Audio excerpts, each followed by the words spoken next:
SG Consultancy Services. Study MBBS in Russia, Philippines, Uzbekistan.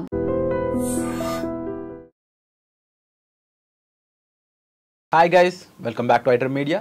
ఈరోజు మనతో ఉన్నారు ఫైనాన్షియల్ కన్సల్టెంట్ అయిన వాసు చల్లా గారు. మనకి ఒకప్పుడు వచ్చే జీతం బట్టి ఖర్చులు అనేవి ఉండేవి, కానీ ఇప్పుడున్న 2025 అంటే ఈ జెన్జీ ఎరా అంటారు దీన్ని. ఇక్కడ ఎక్స్పెన్సెస్ ఎంతగా పెరిగిపోయినాయి అంటే మీకు తెలిసిందే, ఒకప్పుడు పెట్రోల్ రేట్ మనం 80 రూపాయలు చూస్తుంది, ఇప్పుడు ఎంత 107 రూపాయలు. డైలీ మనం వాడే ఒక నిత్యావసర వస్తువు పెట్రోల్ అనేది. అంటే ఇలాంటి విషయం దగ్గర నుంచి మొదలు పెడితే ప్రతి ఫేజ్లోను, ప్రతి విషయంలోను, ప్రతి ప్రోడక్ట్లోనూ ఆ ఇన్ఫ్లేషన్ కనిపించింది. ఇన్ఫ్లేషన్ ఇన్ ద సెన్స్ ధరల పెరుగుదల అని చెప్పొచ్చు. రేపు ఇవి ఇంకా ఎంత పెరిగే ఛాన్స్ ఉంది. 6% అని కొంతమంది చెప్తారు, 7% అని కొంతమంది చెప్తూ ఉంటారు.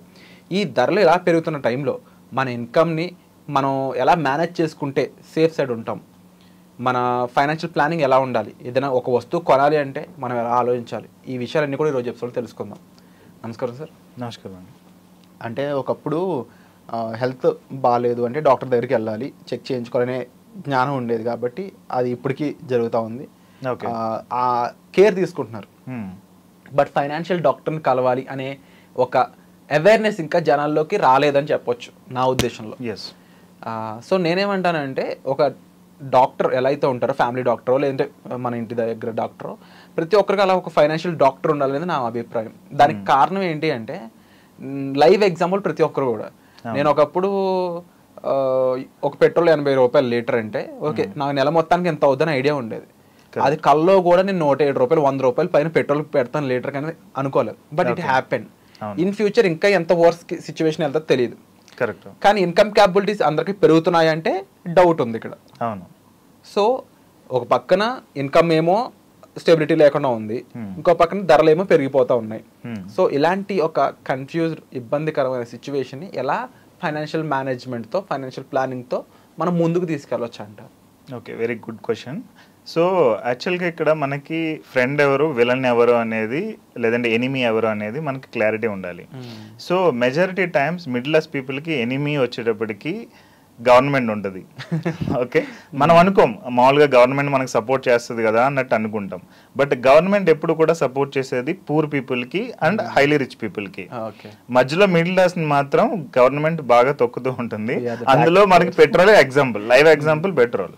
So as per GST norms ప్రకారం పెట్రోల్ రేట్ అనేది కంట్రోల్లో ఉండాలి. యాజ్ పర్ జిఎస్టీ పడాలి. అది 5%, 18%, 28% సంథింగ్. ఆ స్లాబ్స్లో అందులో పెట్రోల్ అనేది ఉండాలి. కానీ ఏ స్లాబ్లోనే లేదు. అన్ని ఐటమ్స్ని పెట్టారు కానీ పెట్రోల్ని పెట్టలేదు.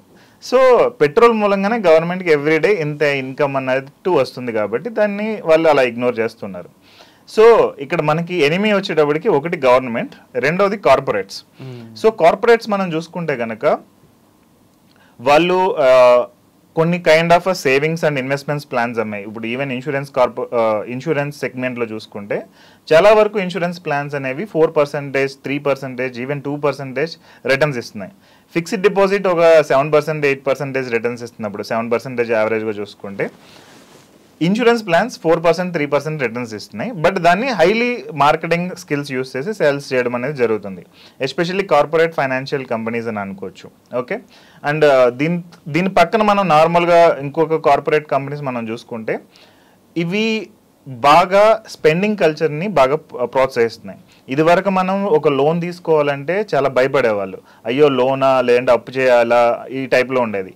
బట్ ఇప్పుడు జాబ్లో జాయిన్ అయిన first day before bank account మనకు ఒక క్రెడిట్ కార్డ్ అనేది ఇస్తున్నారు. సో ఇప్పుడు దాని మీద మళ్ళీ ఈవెన్ ఇప్పుడు మనం అమెజాన్ ఇది వరకు చెక్ చేసుకుంటూ 2 years బ్యాక్ మనకు ప్రైస్ కనిపించేది, ఇప్పుడు ఈఎంఐ కనిపిస్తుంది. మీరు అబ్జర్వ్ చేస్తారో లేదు, అమెజాన్ వెబ్సైట్లో ఎప్పుడు ఈఎంఐ చూపిస్తుంది. 6 నెలలు 2000 కట్టాలి, లేదంటే సంవత్సరం 1500 కట్టాలి. ఈ టైప్లో అమెజాన్ వెబ్సైట్లో డైరెక్ట్ ఈఎంఐ చూపిస్తున్నాడు. సో ఈఎంఐ కల్చర్ని కార్పొరేట్స్ బాగా ప్రోత్సహిస్తున్నాయి, అండ్ మన వాళ్ళు కూడా దానికి బాగా అలవాటు పడిపోతున్నారు. సో నేను ఇప్పుడు అవసరం ఉన్నా అవసరం లేకపోయినా ఈఎంఐ ఒక 5000 కనిపిస్తుందంటే ఐఫోన్ కొనేస్తున్నారు. సో ఈ కల్చర్ వెళ్ళే కొద్దీ కూడా పీపుల్ స్ట్రగుల్ అవుతూ ఉంటారు. సో ఎప్పుడైనా ఎవరైనా కానీ వెల్త్ క్రియేట్ చేసుకోవాలని అనుకుంటే ఫస్ట్ ఫోకస్ చేయాల్సింది ఫైనాన్షియల్ ఇంటెలిజెన్స్ అనే దాని మీద. సో మన ఫైనాన్షియల్ ఇంటెలిజెన్స్ ఎలా ఉంది, అది 1. రెండోది emotional control of the financial things. ఇప్పుడు నాకు ఎవరైనా ఏదైనా ఆఫర్ ఇస్తే నేను తీసేసుకుంటున్నానా, అవసరం లేకపోయినా కొంటున్నానా, లేదంటే ఎవరైనా భయపెడితే, ఫియర్ ఆర్ గ్రీడ్ రెండు వర్కౌట్ అవుతాయి ఇక్కడ. కొన్నిసార్లు ఏంటంటే ఈ ఆఫర్ ఇప్పుడు అయిపోతుందని చెప్పి కొనిపిస్తారు, బిగ్ బిలియన్ డేస్ కానీ ఇంకా అమెజాన్ది ఇంకొకటి గ్రేట్ ఇండియన్ ఫెస్టివల్ ఏదో ఉంది కదా ఇలాగా. ఇంకొకసారి ఏంటంటే వేరే ఏదన్నా గ్రీడ్ కానీ ఫియర్ కానీ ఏదో ఒకటి యూస్ చేసి డిఫరెంట్ చెప్పేసి మనకి ఆ ప్రొడక్ట్స్ అవసరం లేకపోయినా కొంటారు. ఇప్పుడు ట్రెడ్మిల్ ఒక ఎగ్జాంపుల్ చూసుకుంటే హెల్త్ రిలేటెడ్ చాలా యాడ్స్ అనేవి వస్తూ ఉంటాయి. సో వీళ్ళందరూ వెళ్ళి ట్రెడ్మిల్ కొనేస్తారు. బట్ ట్రెడ్మిల్ చూసుకుంటే మోస్ట్లీ ఎవ్వరు కూడా అది యూస్ చేయరు. మళ్ళీ వీళ్ళు సేమ్ సోఫా యూస్ చేసినంత ట్రెడ్మిల్ మీదకి వెళ్ళరు. సో అదే వేలో కంటిన్యూ అయిపోతుంది. సో ఫస్ట్ ఏంటంటే ఫైనాన్షియల్ హ్యాబిట్స్ని ప్రాపర్గా కంట్రోల్ చేసుకోవాలి. అండ్ ఎమోషనల్గా మనం డెసిషన్స్ తీసుకుంటున్నామా, ఇంటెలిజెన్స్గా డెసిషన్ తీసుకుంటున్నామా అనేది రెండోది. ఇవన్నీ చూసుకుని ప్రాపర్గా మనం సేవింగ్స్ అండ్ ఇన్వెస్ట్మెంట్స్ చేసుకుంటే మనం వెల్త్ అనేది క్రియేట్ చేయొచ్చు. అంటే ఇప్పుడు మీరు కొన్ని ఎగ్జాంపుల్స్ చెప్పారు. స్టార్టింగ్ ఎగ్జాంపుల్ అదిరిపోయింది. అమెజాన్ ఓపెన్ చేయగానే ఒకప్పుడు ప్రైస్ చూపించేది, ఇప్పుడు ఏమో ఈఎంఐ ఆప్షన్ చూపిస్తుంది అని చెప్పేసి. కరెక్ట్. ఇండైరెక్ట్గా కార్పొరేట్ సంస్థ అయి ఉండొచ్చు, లేదంటే ఆ యాప్ అయి ఉండొచ్చు, నీకు ఇది కొనే క్యాపబిలిటీ లేదు కానీ ఇది నీకు వస్తుంది, నువ్వు దీన్ని ఈ విధంగా కొనుక్కో.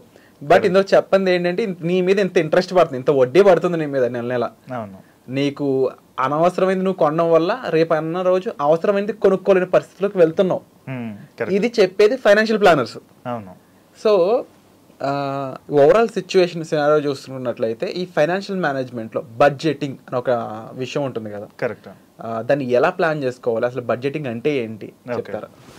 సో బడ్జెటింగ్ ప్లాన్ చేసుకునే ముందు majority people not interested in budgeting. ఎందుకంటారు? ఎందుకంటే ఇంపల్సివ్ పర్చేసెస్ అనేది ఆల్రెడీ చేసేసి ఉంటారు కాబట్టి బడ్జెటింగ్ అంటే నేను మళ్ళీ ఇవన్నీ నోట్ చేసుకోవాలి.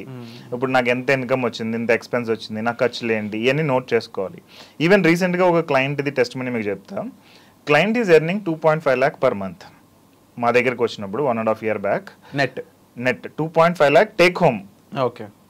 బట్ క్లయింట్కి ఎక్స్పెన్సెస్ 3 lakhs ఉన్నాయి. ఓకే, ఏం చేయాలి ఏంటి తెలియదు. ఇప్పుడు క్లయింట్కి ఏం చెప్పామంటే క్లియర్గా ఇవన్నీ పక్కన పెట్టండి, ఫస్ట్ ఆఫ్ ఆల్ ఒక బడ్జెట్ ప్రిపేర్ చేసుకోండి, అసలు ఎక్స్పెన్సెస్ ఎంత అవుతున్నాయి అనేది ట్రాక్ చేయండి అని చెప్పి ఒక ఎక్సెల్ షీట్ లాంటిది ఒకటి ఇచ్చామన్నమాట. సో ఎక్సెల్ షీట్ లాంటిది ఇస్తే దాన్ని ట్రాక్ చేస్తూ ఒక 3 నెలలు ట్రాక్ చేసిన తర్వాత మళ్ళీ రిపోర్ట్ అడిగాం. రిపోర్ట్ ఇస్తే అందులో అన్నెసరీ ఎక్స్పెన్సెస్ ఆయనకి అర్థమైపోయినాయి మొత్తం. సో అర్థమైన తర్వాత ఆయనే అప్రాక్సిమేట్ ఒక 50,000 దాకా ఖర్చులు తగ్గినాయి. దాన్ని ఇన్వెస్ట్మెంట్స్ కింద చేశాడు. ఇప్పుడు ఆల్రెడీ ఒక 10 lakhs ప్లస్ ఒక పోర్ట్ఫోలియో అనేది క్రియేట్ అయింది. బట్ మెజారిటీ పీపుల్ ఏంటంటే దానికి బడ్జెటింగ్ అంటే ఒక ఎక్సెల్ షీట్, ట్రాకింగ్ ఇవన్నీ ఉంటాయి కాబట్టి ఇంట్రెస్ట్ చూపించారు. అండ్ దీనికి ఆల్టర్నేటివ్గా నేను రికమెండ్ చేసేది ఏంటంటే బడ్జెటింగ్ ఎవరైనా చేసుకోవాలంటే మన గూగుల్ ప్లే స్టోర్లో చాలా యాప్స్ ఉంటాయి, ఈవెన్ యాపిల్ రిలేటెడ్ కూడా చాలా యాప్స్ ఉంటాయి. మనం అది ఇన్స్టాల్ చేసుకుని దానిలో డైరెక్ట్ ఇప్పుడు నేను ఖర్చు పెడుతున్నా అంటే ఇప్పుడు ఎంటర్ చేసేసుకునేటట్టు కొన్ని ఉన్నాయి. కొన్ని వచ్చేటప్పటికి ఎస్ఎంఎస్లో మనకి ఏదైనా స్పెండ్ చేసినప్పుడు ఒక ఎస్ఎంఎస్ వస్తుంది, దాన్ని ట్రాక్ చేసేది కొన్ని ఉన్నాయి. బట్ ఇక్కడ ప్రాబ్లం ఏంటంటే ఈ యాప్స్ తోటి either they ask you for paid related కొంత సబ్స్క్రిప్షన్ అడుగుతారు. రెండోది ఏంటంటే వాళ్ళ ఫైనాన్షియల్ ప్రొడక్ట్స్ దీనిలో అమ్మడం అనేది, అన్నెసరీ ఫైనాన్షియల్ ప్రొడక్ట్స్ అమ్మడం అనేది అదొక ట్రాప్ ఉంది. ఆ రెండింటిని క్రాస్ చేసి మనం ఈ యాప్ని ప్రాపర్గా యూస్ చేసుకుంటే కనుక ప్రాపర్ బడ్జెటింగ్ అనేది అవుతుంది. అండ్ బడ్జెటింగ్ ప్రాపర్గా చేస్తే చాలా అమౌంట్ సేవ్ అవుతుంది యాక్చువల్లీ. ఇప్పుడు నేను ఫర్ ఎగ్జాంపుల్ ఒక రోడ్లో వెళ్తూ ఉన్నాను, చిన్న ఎగ్జాంపుల్ నుంచి స్టార్ట్ చేస్తా. అక్కడ ఒక బ్లేజర్ అనో లేదంటే ఒక డ్రెస్ కనిపించింది. But I have enough clothes at home and there is no any occasion also. But అది నాకు చూసిన వెంటనే when I have the capability, ఒక ఎమోషన్ అనేది వస్తుంది, కొనగలిగే సిచ్యువేషన్లో ఉన్నాను కదా కొంటే ఏమైంది అనేది. బట్ ఆ క్యాపబిలిటీ ఎక్కడ వరకు ఉంటుందంటే కరెక్ట్గా ఎడ్జ్లో ఉంటుంది అనమాట. అది కొంటే 0, కొనకపోతే సేవింగ్స్ ఉంటాయి. అలాంటి సిచ్యువేషన్లో అయి ఉండొచ్చు. లేదా ఇప్పుడు ఈ మధ్యన జాబ్ రాగానే బైక్, ఇంకా హై శాలరీ అయితే కారు ఇమీడియట్లీ పర్చేస్ చేయడం, ఈ మూడింటిని ఎలా చూడొచ్చు అంటారు? ఈ మూడింటిని అదే మనం ఎమోషనల్ కంట్రోల్ లేకుండా ఉండేదాన్ని ఇది జరుగుతుంది. బట్ యాక్చువల్గా ఎవరైనా ఒక ఫైనాన్షియల్ ప్లానర్ని కన్సల్ట్ అయితే ప్రాపర్ ఒక ఫైనాన్షియల్ ప్లాన్ మన దగ్గర ఉంటే కనుక అసలు మన దగ్గర డబ్బులు ఉండవు. ఇప్పుడు ఎవరైనా మా దగ్గరికి క్లయింట్ వచ్చారు అంటే వాళ్ళు ఏమనుకుంటారు, వీళ్ళు వెల్త్ క్రియేట్ చేసేస్తారని అనుకుంటారు. బట్ ఫస్ట్ 1 year 2 years అసలు వాళ్ళకున్న దానికంటే చాలా స్ట్రగుల్స్ ఫేస్ చేస్తూ ఉంటారు. అంతకుముందు ఎగ్జాంపుల్ మనం డైలీ మార్నింగ్ వాక్ చేయక్కర్లేదు, కానీ ఇప్పుడు నుంచి వాక్ చేయమంటున్నాం. యాజ్ లైక్ ఇక్కడ ఫైనాన్షియల్ ఏంటంటే డైలీ మనీ ట్రాక్ చేయమంటాం కానీ, లేదంటే ప్రాపర్గా ఇన్వెస్ట్మెంట్స్ చేయమంటాం కానీ. ఫస్ట్ అసలు శాలరీ రాగానే ఫస్ట్ ఇన్వెస్ట్మెంట్స్ చేపిస్తాం. ఓకే. సో ఇన్వెస్ట్మెంట్స్ అయిన తర్వాత వాళ్ళు ఎక్స్పెన్సెస్ అనేది చూసుకోవాలి. సో అక్కడే వీళ్ళకి మోస్ట్లీ డబ్బులే మిగలవు, ఎక్స్పెన్సెస్ ఏమైనా చేద్దామన్నా కానీ ఉండదు. సో అక్కడ మెజారిటీ టైమ్స్ అక్కడ తగ్గుతుంది. లేదు అంటే ఈ ఇంపల్సివ్ బయింగ్ అంటే కొంచెం డబ్బులు ఉంటే కొనేయడం, లేదంటే మళ్ళీ శాలరీ. ఈవెన్ ఒక బెస్ట్ ఎగ్జాంపుల్ దీనిలో చూస్తే మనకి 20,000 శాలరీ వచ్చేటప్పుడు 20,000 రిలేటెడ్ ఎక్స్పెన్సెస్ ఉంటాయి. ₹1,00,000 శాలరీ వచ్చేటప్పుడు ₹1,00,000 రిలేటెడ్ ఎక్స్పెన్సెస్ ఉంటాయి. ఇప్పుడు మనది ఎందుకు పెరిగిపోతుంది ఎక్స్పెన్స్ అనేది? ఎందుకంటే ప్రాపర్గా ప్లానింగ్ లేదు. సో అదే ప్రాపర్ ప్లానింగ్ ఉండి ప్రాపర్ ఇన్వెస్ట్మెంట్స్ అండ్ ఇవి చేసుకుంటూ వెళ్తే దెర్ ఆర్ పీపుల్ ఈవెన్ ఒక 5 yearsలో ఒక 50 లక్షలు వెల్త్ క్రియేట్ చేసిన వాళ్ళు ఉన్నారు, 1 crore క్రియేట్ చేసిన వాళ్ళు ఉన్నారు, ఈవెన్ నా దగ్గర 2 crore ప్లస్ క్రియేట్ చేసిన వాళ్ళు కూడా ఉన్నారు, కొంచెం హై ఇన్కమ్ గ్రూప్లో వాళ్ళు. ఎందుకంటే ప్రాపర్ ఫస్ట్ ప్లాన్ ఉండాలి. అండ్ నా ఫ్యూచర్ రిక్వైర్మెంట్స్ ఏంటి, ఇప్పుడు ఫ్యూచర్లో ఇల్లు కొనాలి, ఫ్యూచర్లో కార్ కొనాలి, ఫ్యూచర్లో మ్యారేజ్ అవుతుంది, కిడ్స్ వస్తారు, సో మ్యారేజ్కి డబ్బులు కావాలి, గోల్డ్ కొనుక్కోవాలి. వీటన్నిటికీ మనం ముందే ప్లాన్ చేసుకుని ప్రాపర్గా సేవింగ్స్ అండ్ ఇన్వెస్ట్మెంట్స్ చేస్తే ఆటోమేటిక్గా వెల్త్ అనేది క్రియేట్ అవుతుంది. మన మనీ మన గురించి వర్క్ చేస్తుంది. మనం ఎన్ని సంవత్సరాలు వర్క్ చేసినా అది అవ్వదు కదా. సో మనం మనీ మన గురించి వర్క్ చేస్తే వెల్త్ అనేది ఫాస్ట్గా జనరేట్ అవుతుంది. సో వండర్ఫుల్ అని చెప్పొచ్చు. ఎందుకంటే ఇది విషయాలు తెలియక అన్నెసరీగా ఇంపల్సివ్ బయింగ్ ఇది చేసి ఈఎంఐలు కట్టుకుంటూనే ఉండిపోయి మళ్ళీ శాలరీ రాకండి ఎంత ఎక్కడికి వెళ్తుంది అనే ఒక సిచ్యువేషన్లోకి వెళ్తున్న వాళ్ళు చాలామంది ఉన్నారు. వాళ్ళందరికీ ఇది ఒక మంచి సొల్యూషన్ అని చెప్పొచ్చు. సో ఇలాంటి ఫైనాన్షియల్ గైడెన్స్ కోసం మీరు ఈ ఛానల్ సబ్స్క్రైబ్ చేసుకోండి. అలాగే మంచి ఫైనాన్షియల్ అడ్వైస్ కోసం సార్ మీరు సంప్రదించవచ్చు. వచ్చే ఎపిసోడ్లో మళ్ళీ కలుద్దాం. Thank you so much sir. Thank you.